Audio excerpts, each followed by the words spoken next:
다음에 이제 현대시인데 28번에 30번. 가번은 정기용의 장수산이고 고요한 속에서 내면의 흔들림 극복하겠다는 의지를 보여준 것이고요. 나번은 낯선 시인데 아주 좋은 시입니다. 고요를 시청하다. 네, 좋은 시입니다. 그래서 이렇게 낯선 시도 있는 그대로 읽어낼 수가 있어야 돼요. 정기용의 장수산은 뭐 비교적 널리 알려져 있기 때문에 벌목정정 벨 때 쩡쩡하고 소리가 난다고 했는데 소나무가 베어짐도 하고 메아리소가 쩌르렁 돌아가면 또 하이 이렇게 특이한 종교적 의미가 나왔죠. 뭐 일본인이 쓴 시는 아니고요. 하이 이런 건 아니고 그만큼 고요하다. 소리로 인해서 고요함이 부각이 되죠. 다람쥐도 쫓지 않고 메스도 울지 않아. 그만큼 깊은 산 고요가 뼈를 찌를 정도로 고요한데 눈이 내린 밤이 흰 종이보다 너무나 하얗구나 이렇게 염탄도 하고 달이 보름을 기다려서 하얗게 떴는데 나더러 이 골짜기를 산책하려 하기 위함인가 이런 생각도 들어요. 저 달이 왜 떴지? 아 나더러 산책을 하도록 떴구나 이런 생각도 하고 그런가 하면 우절에 사는 스님이 6판에 6번을 지고도 웃고 올라갔어. 바보 아니면 초탈자입니다. 지고도 웃을 수 있는 마음의 여유가 있어. 그 깨끗하게 늙은 그 사나이가 남긴 냄새 인간의 향기를 나도 한번 따라가 볼까? 나도 저렇게 인간적인 여유로 어떤 달관적인 태도를 한번 나도 따라가 볼까? 나도 한번 주워볼까 하는 생각도 있고 그러나 나는 여기서 시름이 있죠. 이게 중요합니다. 걱정, 근심이 있어. 내적 갈등이 있는 거죠. 나는 저 스님과는 달리 바람도 일지 않는 고요 속에 힘이 흔들려. 그러니까 고요한데 나는 흔들려. 이게 깊은 산과 동화되지 못하는 화자의 내적 갈등이 있는 거죠. 그러면서도 나는 견디겠다는 내적 의지가 있습니다. 차고 씩씩하게 슬픔도 꿈도 없이 어디서 장수산에서 언제 겨울내 한밤내 그러니까 극복의 의지를 쓴 거란 말이야. 내적 갈등의 극복 의지를 쓴 겁니다. 그 다음에 나번은 이 고요를 시청하다 이건데 참 잘 썼어요. 고요함을 듣는 것이에요. 예, 그 고요함을 듣는 것입니다. 고요함 속에서 모든 것이 탄생되는 그 생명의 신비를 읊은 겁니다. 초록색으로 쓸어놓은 초록이 가득한 이 마당을 낳은 고요야. 그러니까 고요가 뭐냐? 이렇게 낳는 것이다. 그러니까 고요는 생산자고 창조자예요. 이거를 무슨 시 해설서를 보고 해설을 하는 게 아니에요. 어떤 낯선 소설을 작품을 가져와 보세요. 제가 즉석에서 1초 내로 가장 정확한 해설을 해드리겠습니다. 나와 있는 거 보고 하면 돼요. 고요가 뭐냐? 낳는 것이다. 새암가에 뭉실뭉실 수국송으로 부푼다. 뭐가? 고요가. 고요가가 부푼다는 거예요. 뭐처럼? 수국송이로 이렇게 샘가에 뭉실뭉실 수국송이처럼 고요가 쫙 부푸는데 그 고요가 마당을 낳았다는 거예요. 초록으로 깔린. 그러니까 5월이나 4월에 그 연초록에 실록에 그 초록이 가득 찬 마당에 고요가 그 고요 속에서 모든 것이 탄생한다는 것이에요. 날아갈 것 같은 감나무를 두르고 앉은 동박새가 이제 중심 소재인데 딱 한 번 울어서 넓히는 고요의 면적. 시적 표현이 좋잖아요. 새가 한 번 우니까 고요의 면적이 더 넓어져. 그러니까 고요는 고요에서 고요한 것이 아니라 이 하나의 소리가 있어서 고요가 더 고요해진다는 거예요. 이게 무슨 말입니까? 정중동이라는 말을 들어봤습니까? 그 정중동도 있지만은 여기서는 이 고요함 속에 움직임이 있다는데 여기서는 뭐야? 이 소리가 있어서 더 고요해진다는 거예요. 여러분들 도서관에서 정말 고요하다가 누가 볼펜 하나 소리 따끄락 떨어뜨리면은 고요함이 더 커지지 않습니까? 바로 그거예요. 감립들은 유정무정을 뭐다 다 토해내고 있다. 다 이야기하고 있다는 거야. 이 고요 속에서. 작년에 담가둔 송순주 한 잔의 생각이 납니다. 이런 정오의 시간. 어머니의 소박한 고요도 있고 꼿꼿이 앉아있던 아버지의 고요한 고요도 생각이 나. 초록의 굴림이 초록색이 점점 더해지는 마당 담장의 장미가 내쏘는 이 향기가 있는데 이 향기가 이 고요의 심장을 붉게 물들여 이 고요한 바닥을 장미가 소리도 없이 붉게 물들이고 있다는 거예요. 고요의 그 붉은 심장을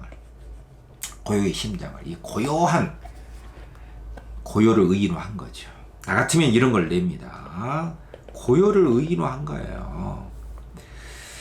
사랑은 갔어도 가락은 남아서 그 몇 절을 안주 삼고 300월만 지나 무수한 고요를 둘러치고 앉은 이 고금에 시골집 마루가 있고 아무것도 새어나게 하지 않을 것 같은 이 고요가, 이게 이제 중요한 거죠. 시상 마무리. 고요가 초록바람에 반짝반짝 누설해내온 5월에 날 비린내 나서 더 은밀한 연주를 듣는다. 시적인 표현이기 때문에 여러분들이 문제를 풀 때는 골격만 찾으면 돼요. 그래서 이 고요가 여기서 엄청 중요한 건데 핵심은 아닙니까? 이 고요를 자세히 살펴보려면요, 다른 걸 볼 필요가 없습니다. 그러니까 뭐 소녀 하면은 이 앞에 것을 잘 봐야 되고 이 뒤에 걸 봐야 되거든요. 근데 이 고요가 뭐냐면은 여기 나와 있잖아요. 다른 걸 보면 안 돼요. 해설서를 보면 안 됩니다. 여러분 시험장 가서는 의지처가 없어요. 오로지 여기 있습니다. 근거가 반드시 나와요. 평가원의 시는 아무리 난해해도 앞에 있거든요. 아무것도 새어나오게 하지 않을 것 같은 고요야. 고요는 아무것도 뭐 생산도 하지 않고 새어나오게 할 것 같지 않은 이 고요가 있는데, 이 고요가 정말로 아무것도 새어나오게 하지 않는 게 아니라 이 고요는 뭐냐면은 초록바람에 반짝반짝 누설에 나왔다 이거죠. 고요가 이 초록바람이 불면은 다 이렇게 펼쳐놨어. 그러한 5월입니다. 지금이. 그래서 이 5월의 은밀한 연주를 내가 듣고 있는 거예요. 이게 이제 시적 표현이기 때문에 딱 떨어지진 않지만은 이 고요라는 것은 초록바람만 불어와도 거기에 모든 것을 다 펼쳐놓는 것이 바로 고요고, 그러니까 고요는 생명성의 상징입니다. 여기서 고요하지만 모든 것을 낳는다는 것이죠. 다 펼쳐놓습니다. 그 은밀한 연주가 있어. 그래서 고요를 듣는다라고 한 거예요. 이 고요를 시청하다라고 했잖아요. 제목이 그래서 고요를 시청하다라고 한 거예요. 이 시는 5월의 고요를 시청하는 시입니다. 자, 어쨌든 여기에서는 이런 시가 실제로 평가원에서는 나와요. 더 짜임새가 있는 시가 나오겠죠. 그래서 여러분들에게 권하고 싶은 시는요, 최승호의 공터라는 시가 있어요.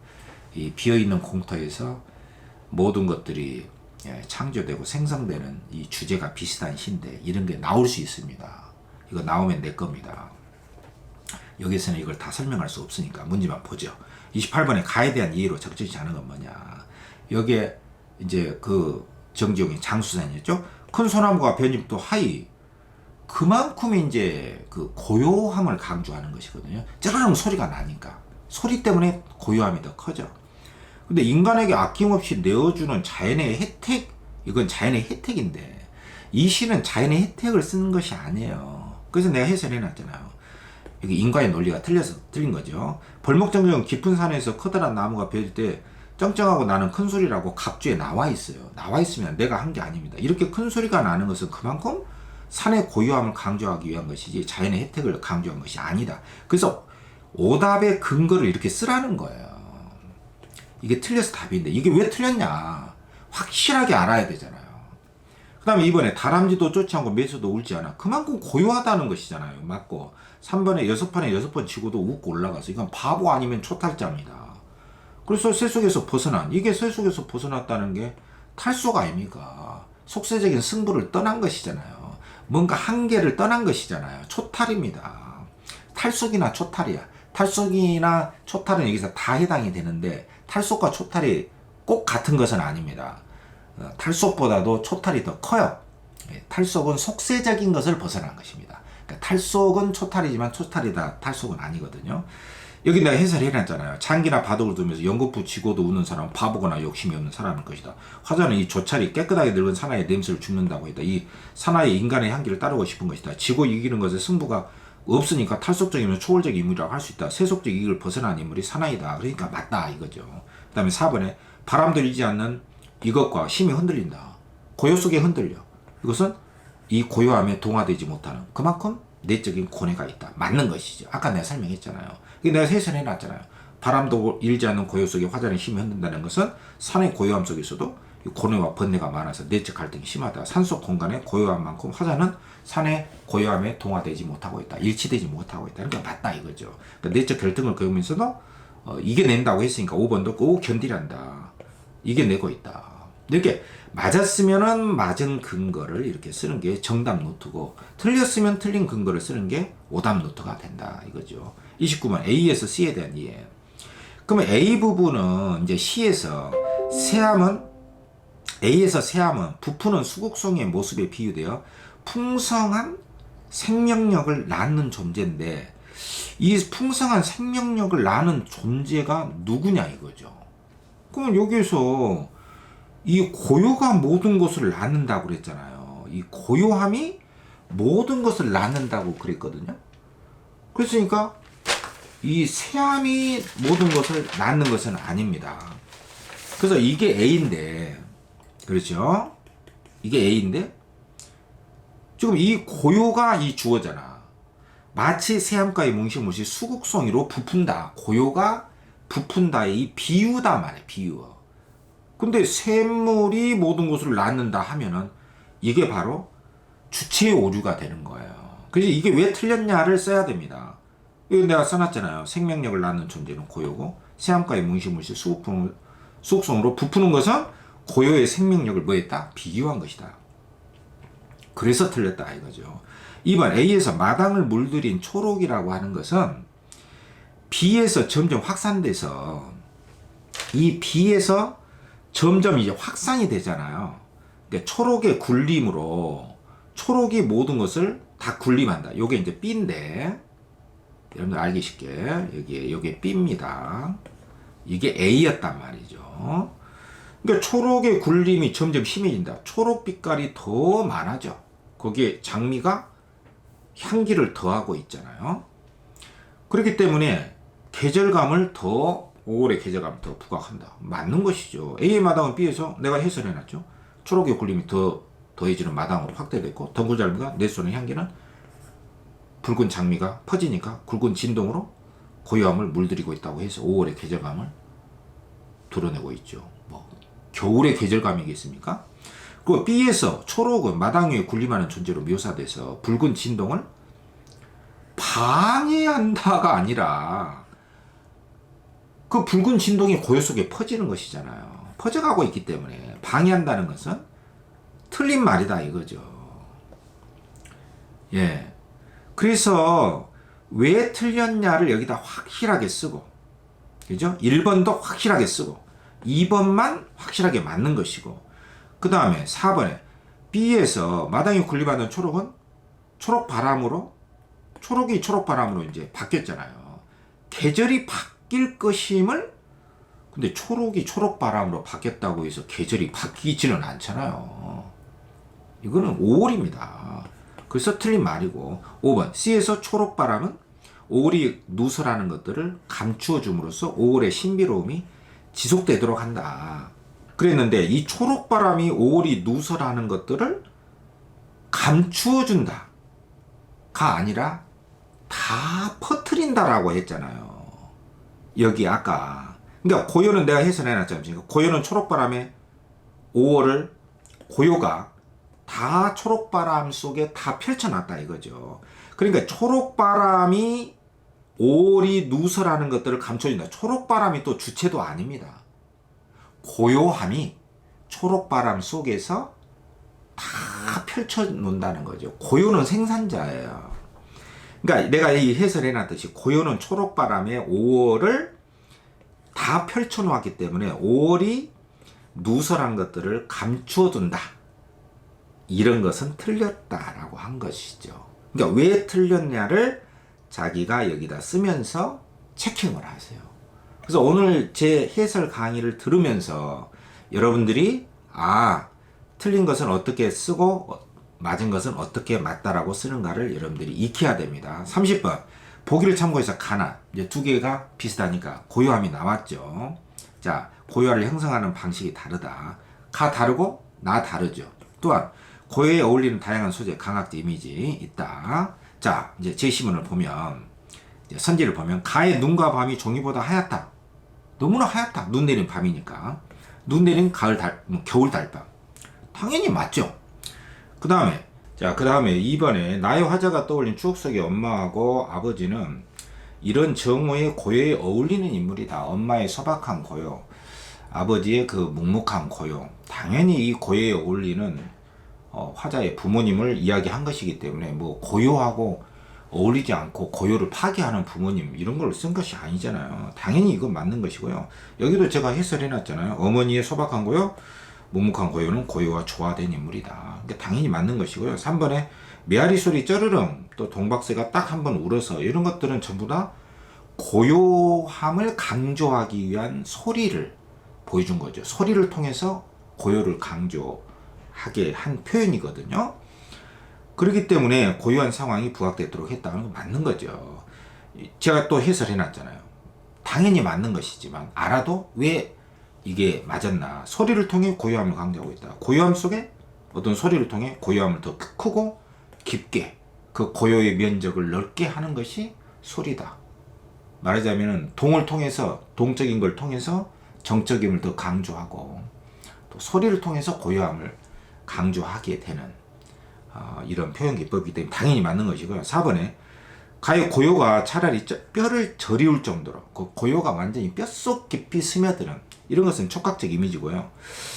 나의 300월 만치나 무수한 고요, 이게 뭐 300월 같은 그 가나다란 실 같은, 눈에 보이는 거잖아요. 시각 힘상을 활용해서 고요를 형성하겠다. 당연히 맞는 거죠. 고요함을 이렇게 촉각하고 시각으로 표현했기 때문에 여기에 제가 또 해설을 그대로 해놨잖아요. 고요가 뼈를 저리운다는 것은 촉각적이고 300월만 지나 이것은 시각적 이미지가 맞다. 고요함을 강조했다. 맞고요. 5번에 가야 한밤 이 골짜기를 걸음이래 한다. 보름에 달이 뜬 것은 나보고 이 골짜기를 산책하게 하기 위함인가? 그래서 달이 떴나? 이런 것은 그만큼 고요한 가운데 달이 밝은, 눈이 내린 달밤의 고요함을 강조하기 위한 것이거든요. 근데 화자의 내면의 고요가 외부 세계로 이어지고 있다. 근데 화자는 현재 지금 그 흔들리고 있는 상황이거든요. 이 고요한 산속의 고요하고는 달리 내면은 흔들리고 있어요. 근데 내면의 고요가 외부 세계로 이어진다는 것은 지금 너무나도 밝은 보름날에 달이 왜 떴나? 이렇게 하얗게 뜬 것은 산책을 하기 위함인가? 이런 생각이 들 정도로 달 밝은 밤의 고요함을 강조하고 있는 것이고, 화자의 내면은 고요하지가 않아요. 이거 자체가 틀린 겁니다. 또 나의 더 은밀한 연주를 듣는다. 이 고요가 펼쳐놓은 그 은밀한, 고요가 그 바람을 통해서 다 모든 것을 고요 속에 펼쳐놓잖아요. 고요는 생산성과 창조적 이미지거든요. 그러니까 그 고요가 펼쳐놓은 그 은밀한 연주를 듣는다는 것은 외부 세계의 고요가 화자의 내면의 동요를 잠재우게 됐다. 그렇다면 화자의 내면에 동요가 있다는 것인데, 나번 시에서는 고요를 시청할 정도로, 고요를 볼 정도로 화자는 고요함에 빠져 있어요. 고요함을 들으려면 어떻게 해야 됩니까? 그것은 화자가 고요한 내면이 아니고서는 고요를 들을 수가 없거든요. 근데 화자의 내면의 동요를 전제로 하고 있기 때문에 이것 자체가 틀렸단 말이죠. 그래서 해설을 내가 이렇게 해놨잖아요. 가에서 화자는 보름달이 뜬 걸 보고 산책을 해볼까 하는 생각도 해본다. 그리고 화자는 현재 고요 속에서 내면의 흔들림이 있는 상태예요. 현재 고요 속에서 화자의 내면의 흔들림이 있는 상태예요. 현재 화자의 내면의 고요가 그렇기 때문에 외부 세계로 이어진다는 것은 틀린 말이고요. 나에서 화자는 고요가 펼쳐놓은 은밀한 연주를 듣고 있기 때문에 그만큼 화자는 내면에 고요에 있는 상태이기 때문에 화자의 내면에 동요가 있다고 하는 것 자체가 틀린 말이다 라고, 왜 틀렸는가를 이렇게 쓰는 것이죠. 이렇게 쓰면은 오답의 근거를 쓸 수 있는 거고, 그만큼 자기 논리력이 커지는 거예요. 자기 이해력이 커지고 자신감이 업되는 겁니다. 이렇게 하라는 것이에요.